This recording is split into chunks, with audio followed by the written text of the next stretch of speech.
Well, welcome back. You glad to be back? I'm glad you came back because I hate talking to myself, but my wife said I'd do it anyways.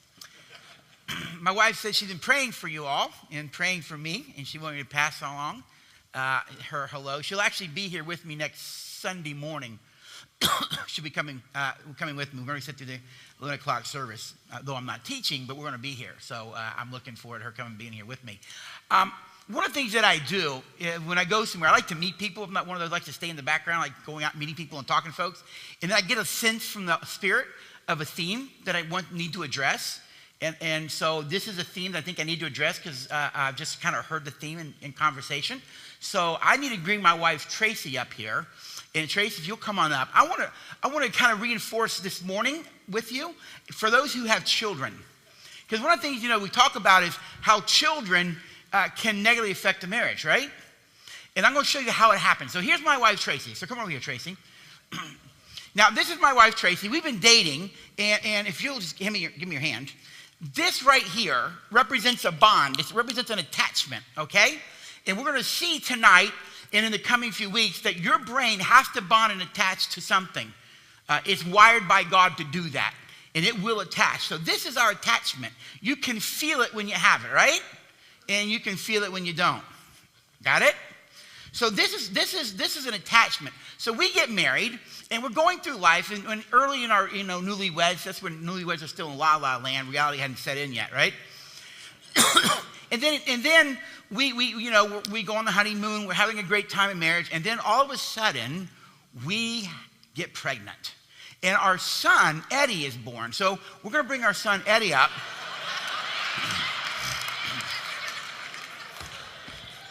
Okay, if you'll stand right here, and if you put your hand here, and so now me and my wonderful bride, we have our son Eddie, and we're going through life raising our son. Got it? Do you see a problem?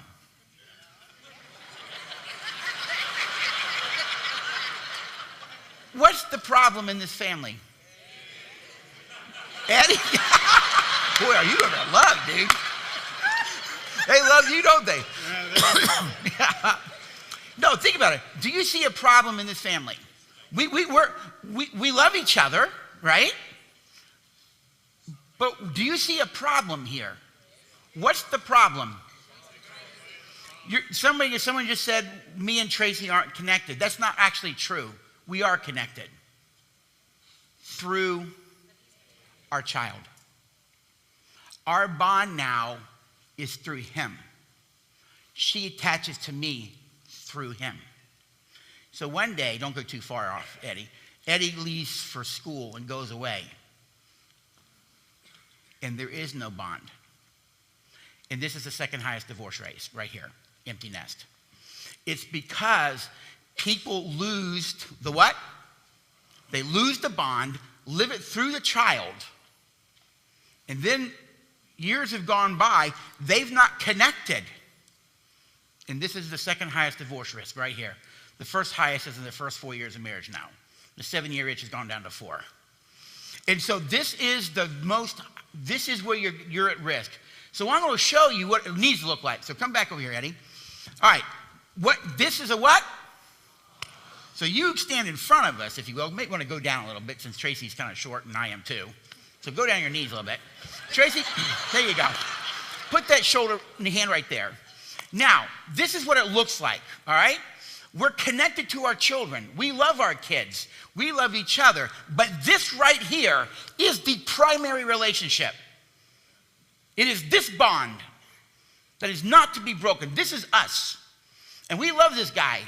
He's a little tall, so I'm wondering where he actually came from. We need to talk, honey. And so, and so one day, you can go now, he goes off to school.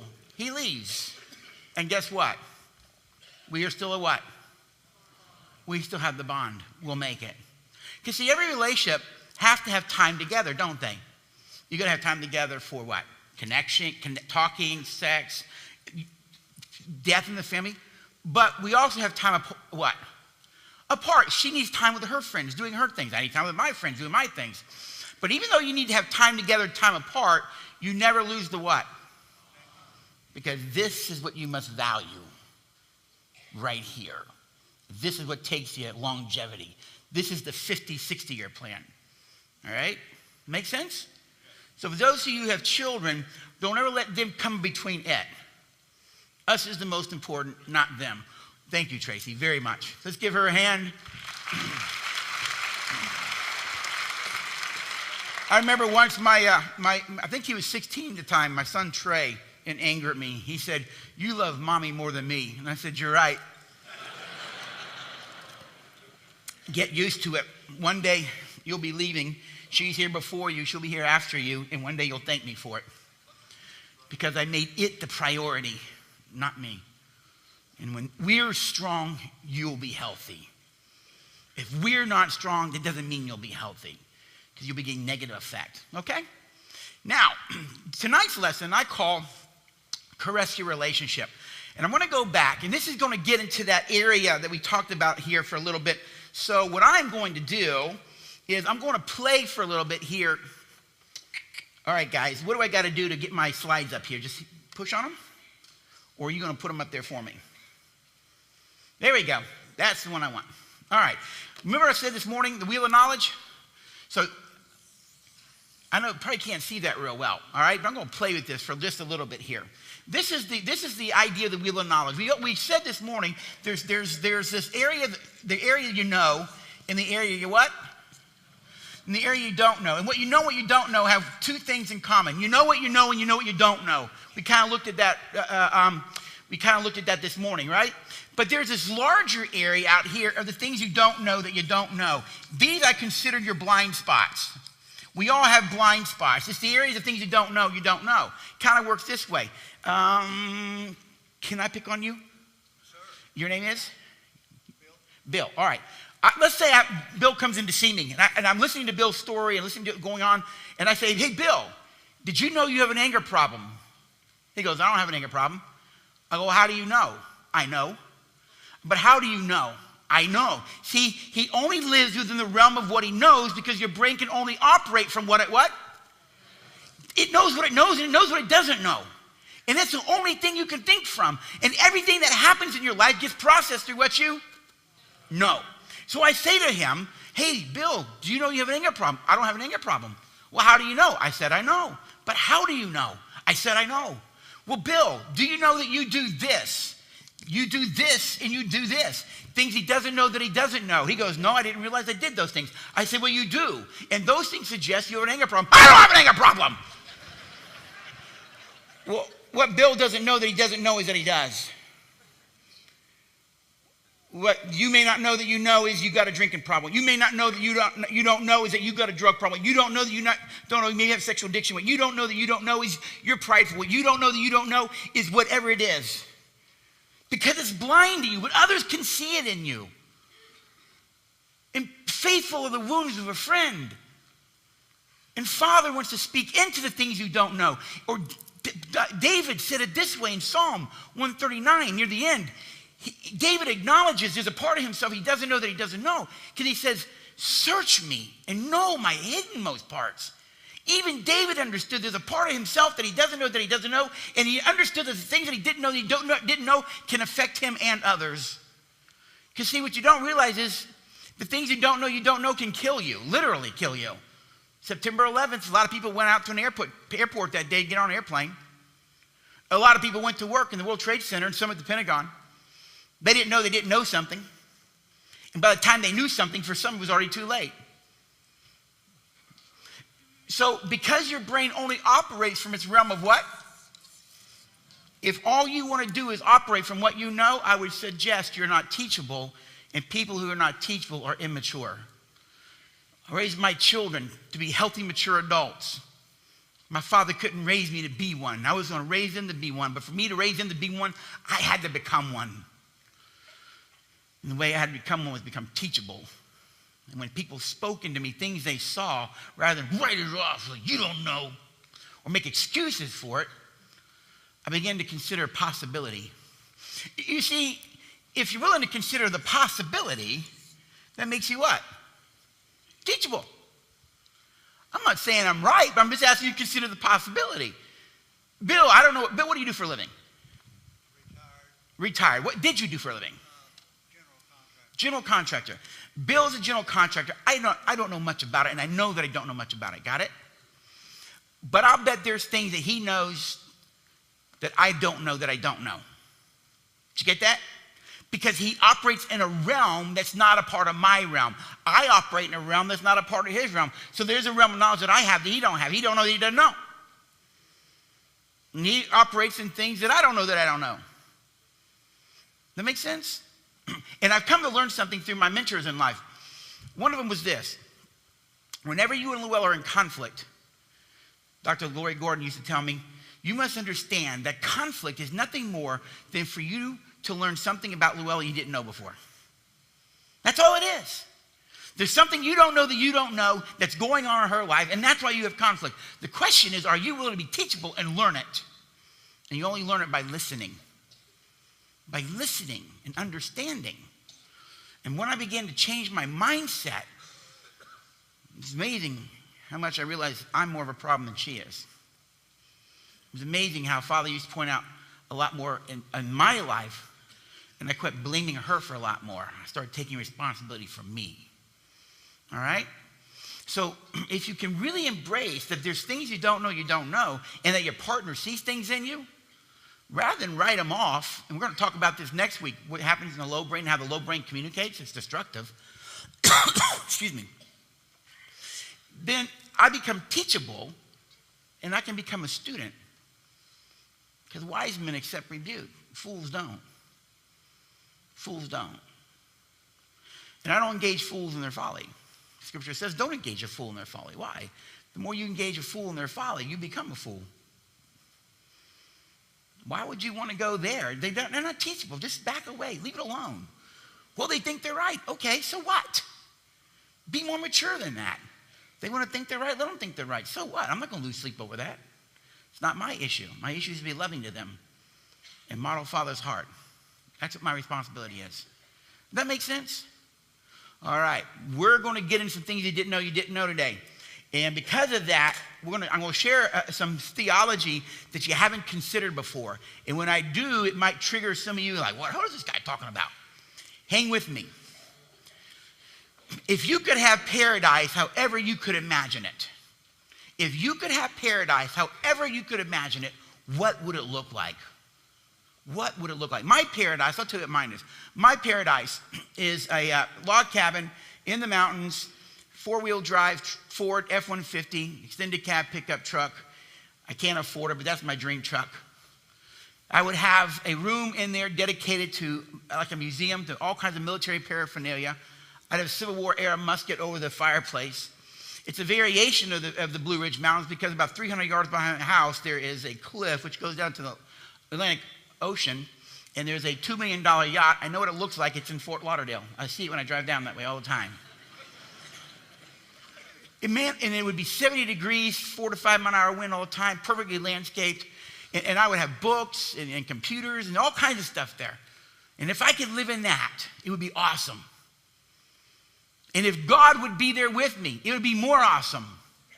But let me ask you something. If you could have paradise however you would want it, and you got to manage it, would you take it? Most people say, yeah, I'd do that.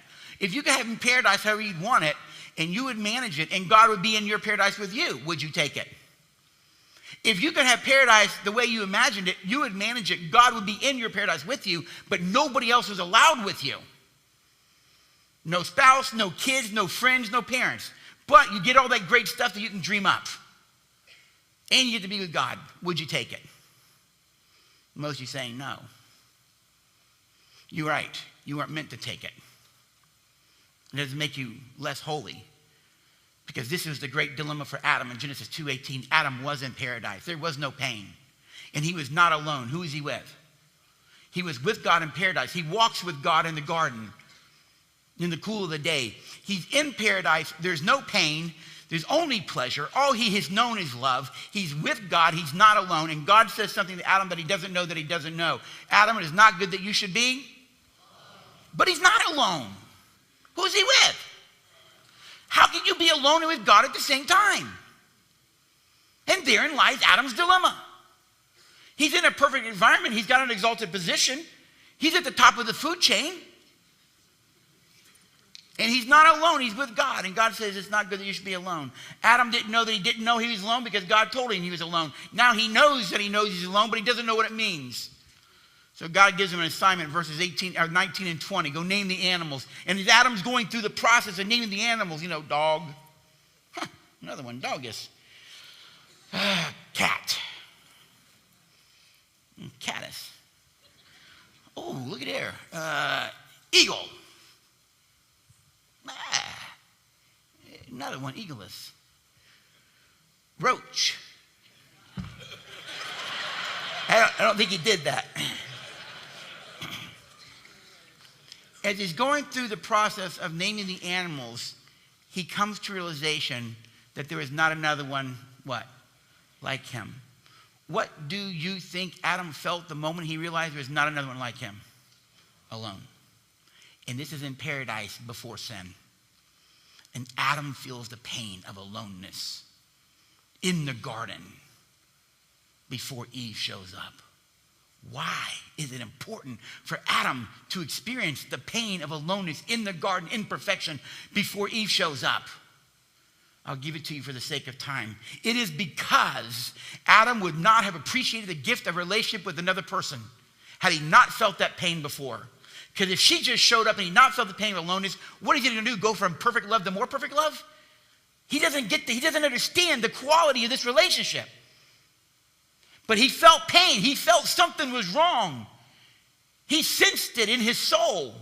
And when he sees God bringing her, by the way, if you're single here, this is real important. The scripture says that after his surgery, he saw two things. We think he saw Eve. He didn't say that. The scripture says he saw God bringing Eve, and that's important. Here's why. Because when God said he's going to do something, he's going to do it.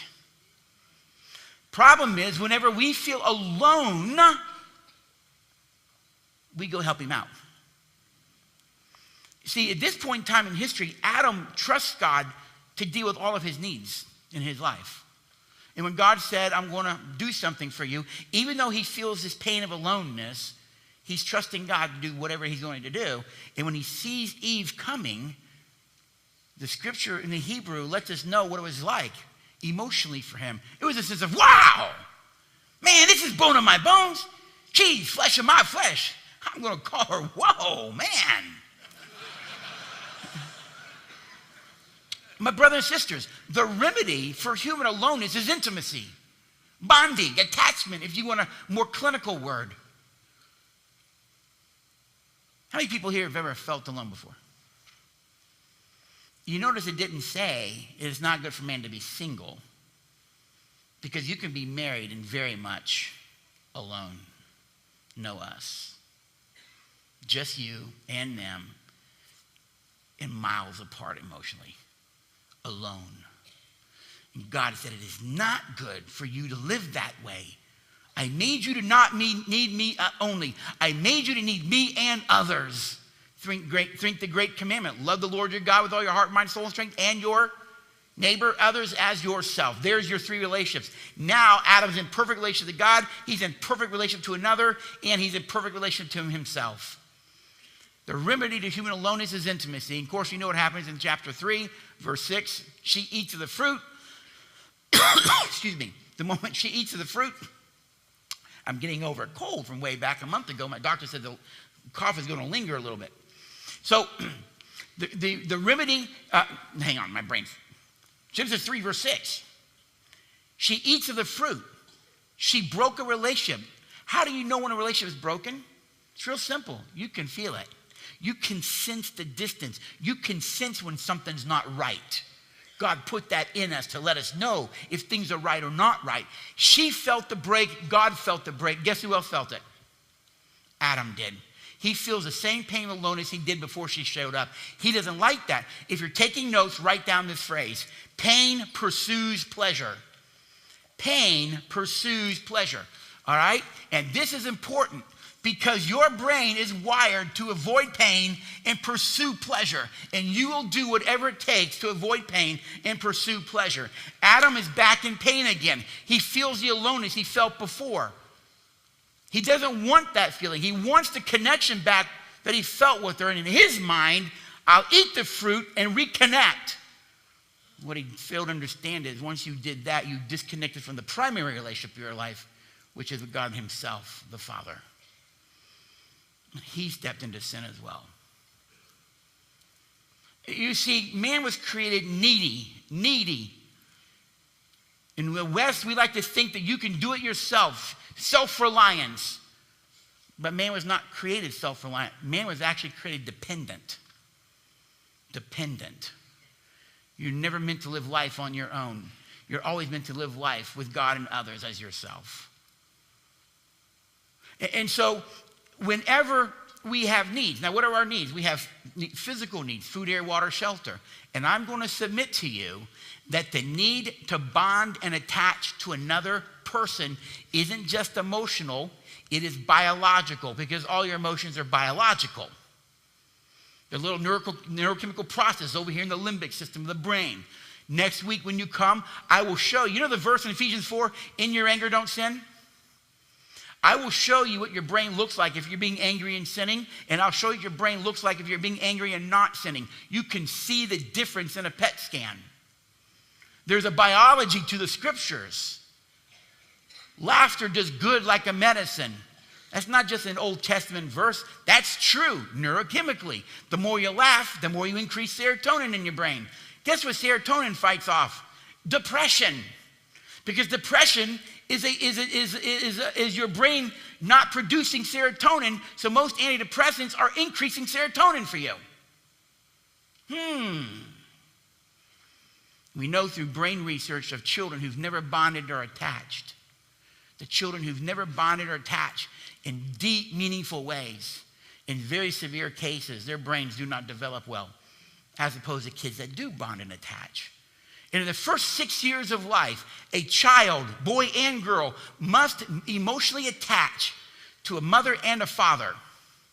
And the failure to attach in a healthy way in the first 6 years of life to a mother and a father sets that child up for problems in intimate relationships as adults. 89% of men in prison have one thing in common: never attached to a male, a father.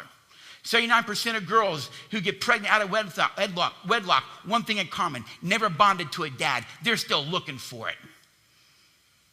And all of that sexual stuff, is there a need to attach to a daddy?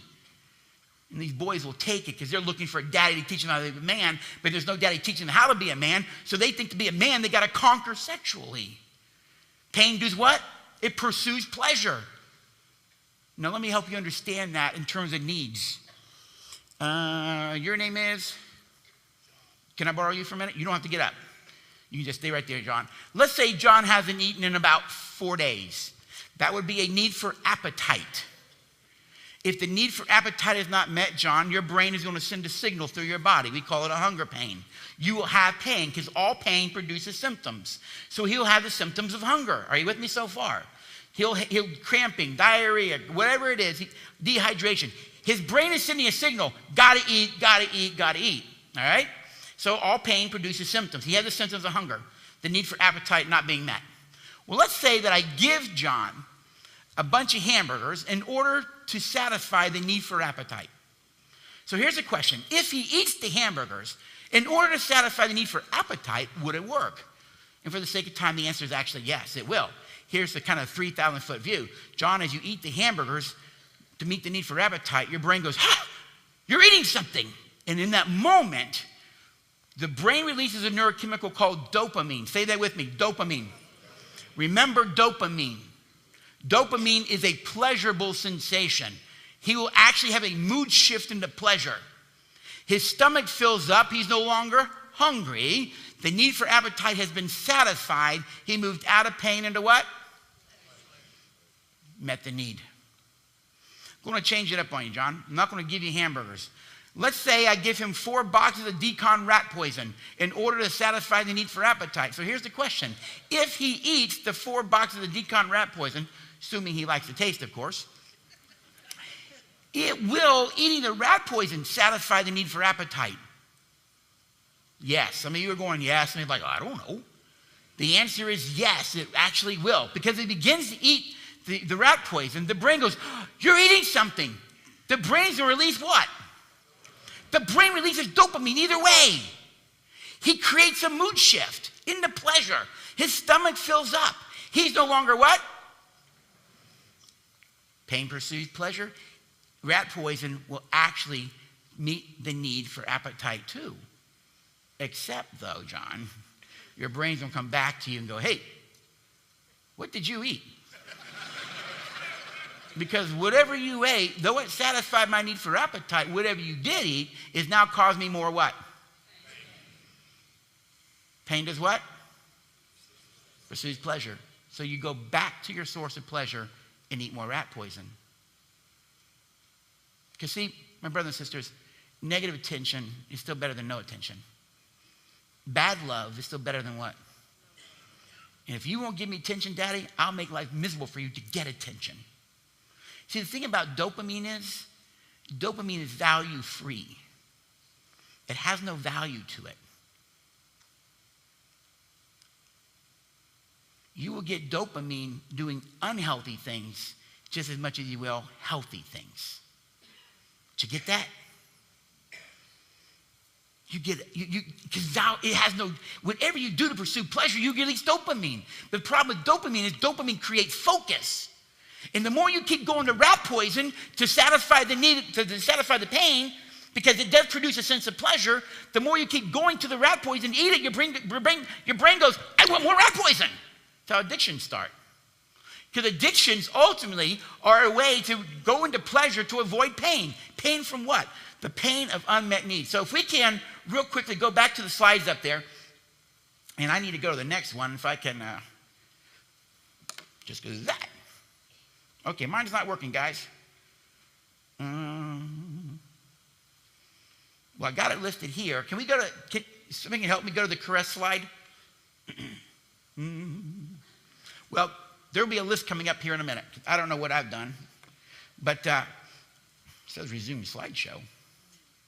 What does that mean? Hey!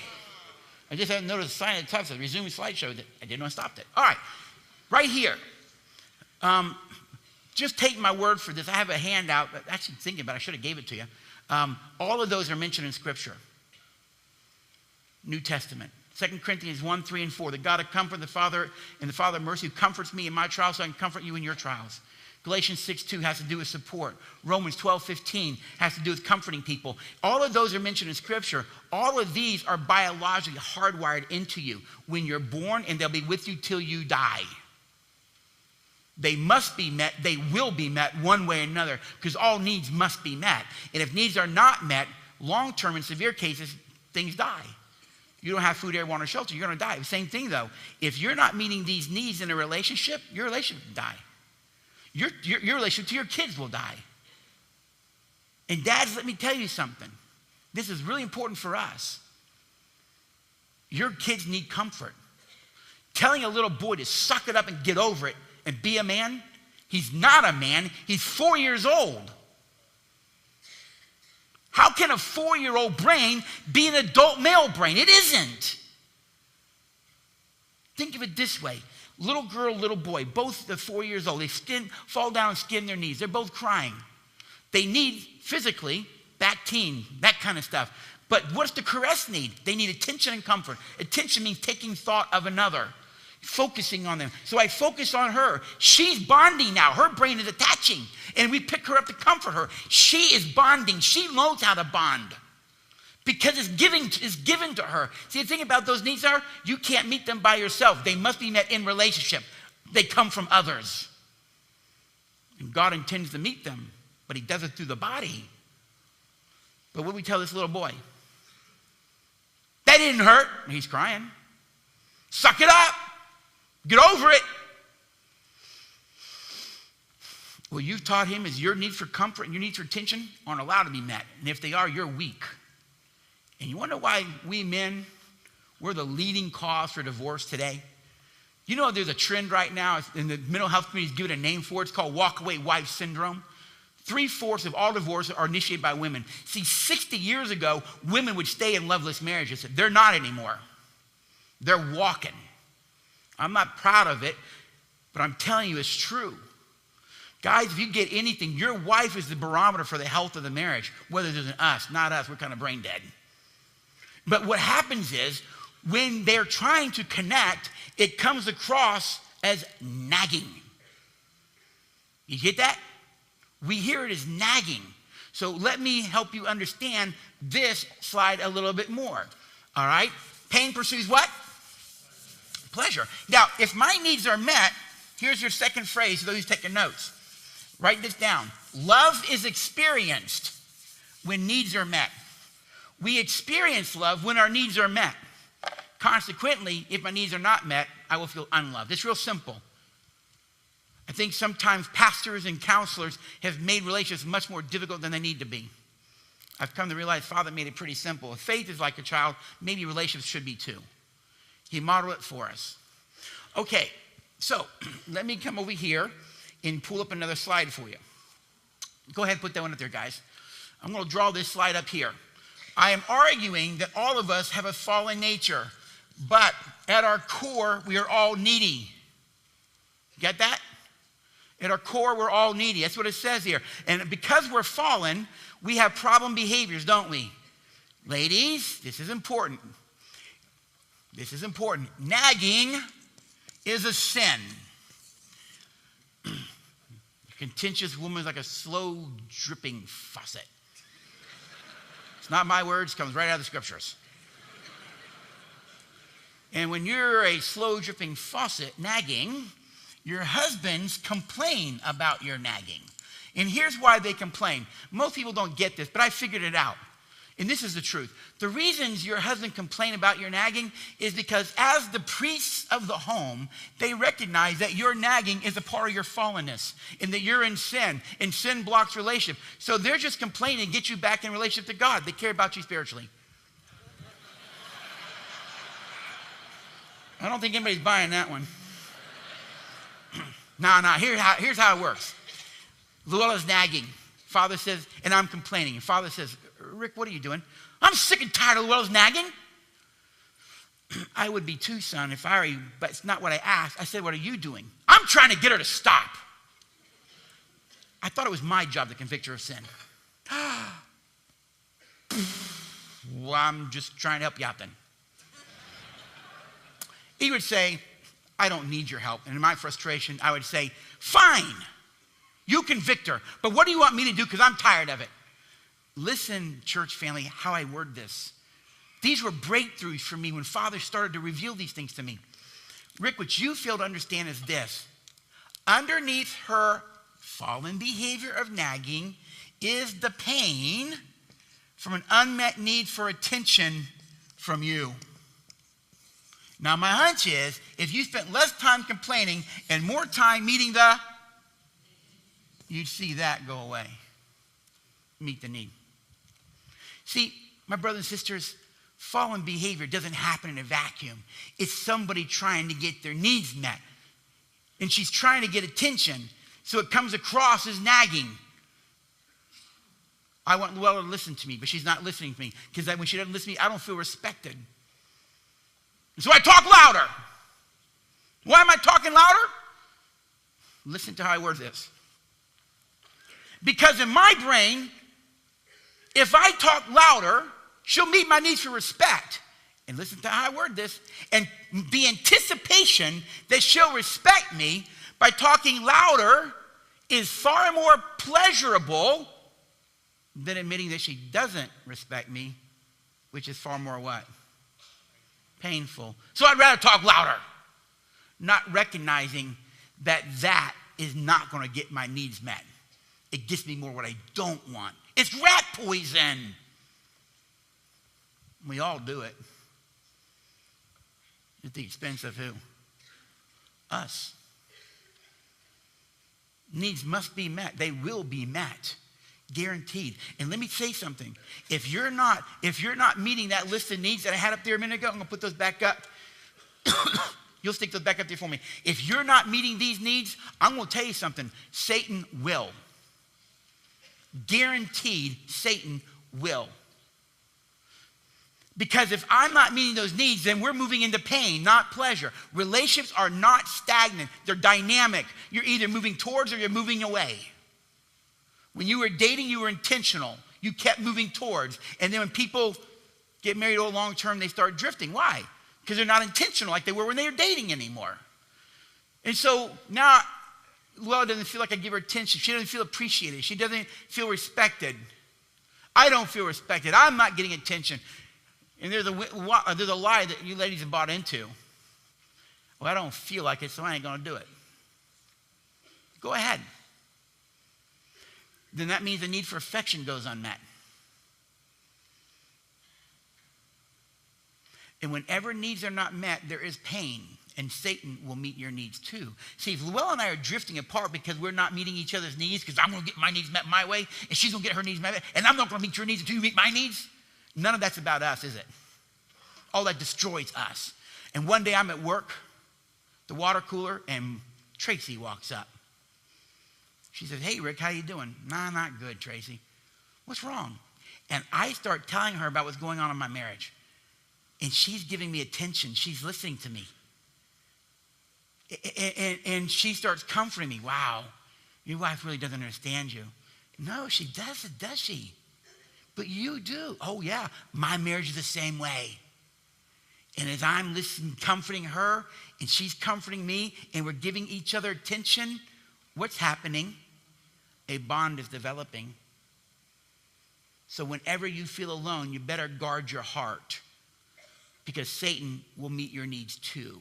But he will bring you rat poison. But it will satisfy in the moment, because the scripture says there is pleasure in sin for a season. But don't fool yourself. There's pleasure in it. That's why people go to it. We're wired to avoid pain and pursue pleasure. Remember, all of us were created in pleasure. Sin came in and gave us pain. It's like all of our brains are trying to go back to the Garden of Eden, and you can't. The Father gave us a path to walk. If you walk that path, excuse me, if you walk that path, you'll probably spend more time in pleasure and less time in pain. A greater sense of usness. Is any of this making sense to y'all? It really isn't that difficult. Meet the needs.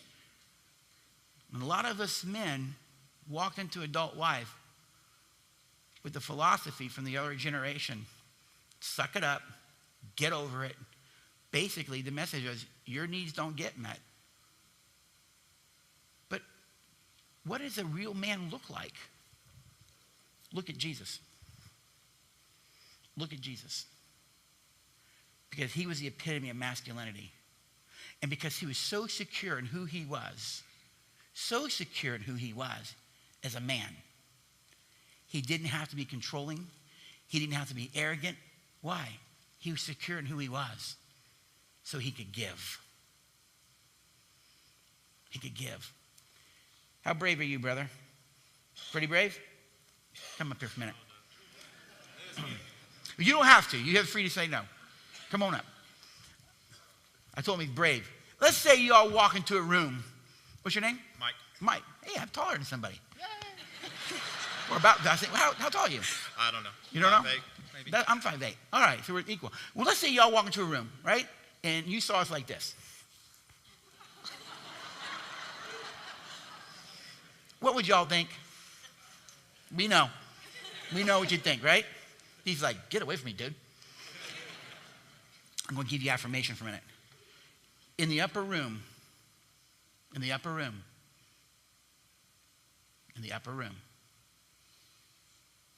are two men just like that. Jesus and John, the disciple.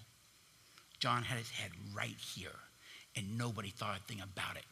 Those two men were so secure in their masculinity, they could be in an intimate, bonded position and still be okay as men. What we've told little boys today is, if you do that, there's something wrong with you.